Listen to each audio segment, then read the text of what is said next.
पृष्ठ संख्या 54। अध्याय 4। वैश्वीकरण और भारतीय अर्थव्यवस्था। शिक्षक के लिए निर्देश। विश्व के अधिकांश भाग तेजी से एक दूसरे से जुड़ते जा रहे हैं। यद्यपि देशों के बीच इस पारस्परिक जुड़ाव के अनेक आयाम हैं, सांस्कृतिक, सामाजिक, राजनीतिक और आर्थिक, लेकिन इस अध्याय में अत्यंत सीमित अर्थ में वैश्वीकरण की चर्चा की गई है। इसमें वैश्वीकरण को बहुराष्ट्रीय कंपनियों के विदेश व्यापार एवं विदेश निवेश के माध्यम से देशों के बीच एकीकरण के रूप में परिभाषित किया गया है। आप देखेंगे कि इस अध्याय में पोर्टफोलियो निवेश जैसे जटिल मुद्दों को छोड़ दिया गया है। यदि हम विगत 30 वर्षों पर नजर डालें तो पाते हैं कि विश्व के दूरस्थ भागों को जोड़ने वाली वैश्वीकरण की प्रक्रिया में बहुराष्ट्रीय कंपनियों की मुख्य भूमिका रही है।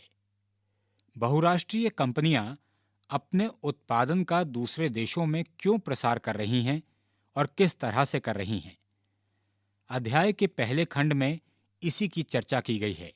बहुराष्ट्रीय कंपनियों की तीव्र वृद्धि और उनके प्रभाव को मात्रात्मक आकलनों की बजाय मुख्यतः भारतीय संदर्भ से लिए गए उदाहरणों के द्वारा दिखाया गया है। ध्यान रखें कि उदाहरण सामान्य पक्ष की व्याख्या करने में सहायक हैं। पढ़ाते समय धारणाओं पर विशेष बल दिया जाना चाहिए और उदाहरणों का प्रयोग व्याख्या के लिए किया जाना चाहिए। आप जांच करने तथा नवीन अवधारणाओं को सुदृढ़ करने के लिए बोधगम्य अनुच्छेदों, जैसा कि खंड 2 के अंत में दिया गया है, का रचनात्मक उपयोग कर सकते हैं। वैश्वीकरण की प्रक्रिया एवं इसके प्रभावों को समझने में उत्पादन का एकीकरण और बाजार का एकीकरण एक महत्वपूर्ण धारणा है। इस अध्याय में वैश्वीकरण की प्रक्रिया में बहुराष्ट्रीय कंपनियों की भूमिका पर प्रकाश डालते हुए इसकी विस्तार से चर्चा की गई है। अगले विषय पर जाने से पहले आपको सुनिश्चित करना है कि छात्र इन विचारों को पर्याप्त स्पष्टता से आत्मसात कर लें। वैश्वीकरण को अनेक कारकों ने सुगमता प्रदान की है।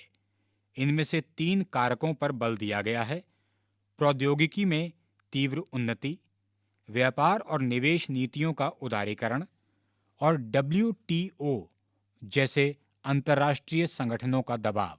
प्रौद्योगिकी में उन्नति छात्रों के लिए एक आकर्षक क्षेत्र है और आप उनको कुछ निर्देश देकर उन्हें स्वतः छानबीन करने के लिए प्रोत्साहित कर सकते हैं। उदारीकरण की चर्चा करते समय आपको ध्यान रखना है कि छात्र भारत की उदारीकरण पूर्व की अर्थव्यवस्था से अपरिचित हैं।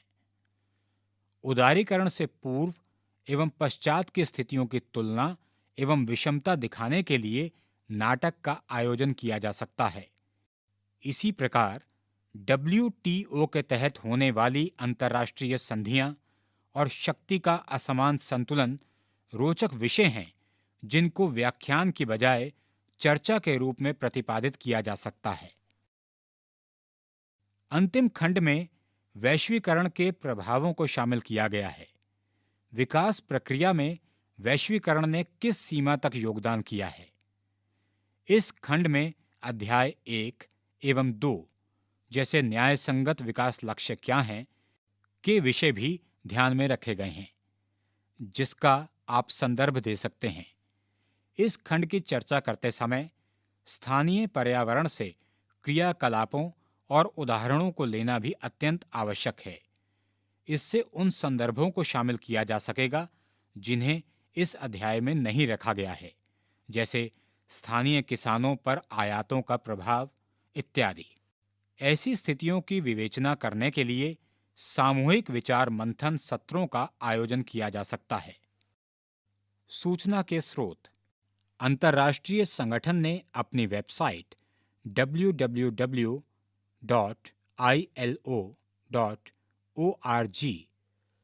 पर न्यायसंगत वैश्वीकरण की अपील की है।